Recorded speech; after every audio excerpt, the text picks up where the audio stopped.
As I mentioned before, ezEvents has a dashboard tab that allows you to easily manage all of the events that you currently have active in your system. These events could be events that are for the future, for the past, or are currently actually active. As you can see here, I've already added 3 events into the system. Let me show you how easy it is to add a new event. I'm going to go up top here and click the Add Edit button. And I'll be taken to the Add Event Entry screen. Basically, an event is broken up into 3 different tabs. We have our settings, which is the basic information about the event. We have the Post tab, which goes into the details of the event, the description, content, and any tags we want to assign to this event. Also, the Links page allows us to add a thumbnail image, give it a URL that we may want people to visit, give it a location that this event is going to take place, that address for the location, a contact name, and a contact email. So let's go back to the Settings tab and give this event a title. Let's call this Weekly Meeting. I'm going to go ahead and give this a category of, there's nothing in here I want to use, so let's go and add another option. So I'm going to call this Weekly Meetings. The next option I have is if I want to exclude a link to the event item. What happens every time an event is created is that there's a new page created in the sitemap placed under the event page that's created with ezEvents. This allows you to have the option where I showed you before that I could click on a link for an event and then be taken to a page with more details. Let's say I just want to show the event name, the short description, and then the date and where it's located at. So I could click yes here and I won't be taken to the page while clicking on the event. Like I said, there's a page created for each event that you add to the system, and selecting the page type will allow you to handle how that page is going to look. I'm going to choose the all-white page. As you can see, any page type that's currently active within my ezCMS system shows up in this list. So like I said, I'm going to stay with the all-white page type. Next, I can select the start and end date for this event.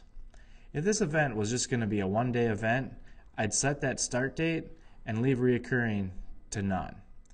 If this event was going to be a daily event, I would say this event would start on the 1st, end on the 4th, and I'd set reoccurring to daily. Let's say I wanted this event to be weekly. I would do the exact same thing, and let's say it was going to be every Wednesday until the end of the month. So I would set that to be the last Wednesday of the month, the 29th, and set reoccurring to weekly. I also have the same option with monthly. I set the start date, set the end date, and let's say I wanted this to be the 1st of every month until December. So I had my end date as December 1st, start date September 1st, end date December 1st, and set reoccurring to monthly. So since this is going to be a weekly meeting, I want this just to be for September. So I'm going to go back, set my date to the last Wednesday in September, and select reoccurring to weekly. The start time for this meeting is always going to be at 9 a.m.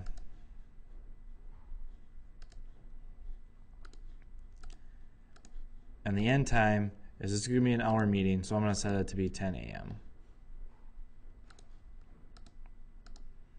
If this were an all-day event, I could choose this checkbox here and it'll ignore my start time and end time that I've set. Also, when setting a start date and end date, if you choose none, it's just going to ignore the end date, so that end date doesn't need to be set at all. So now I'm going to go on to the Post tab. I'm going to put in an event description and content. To make it a little quicker, I'm going to put in some ezCMS text here.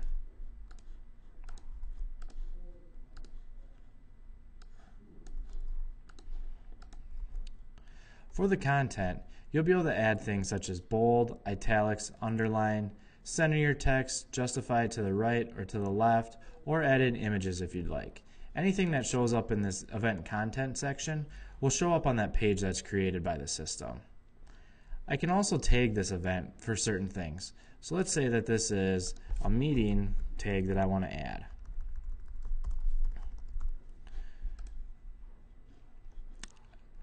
And now that I've gone through and added my content and description, I can go to the Links tab.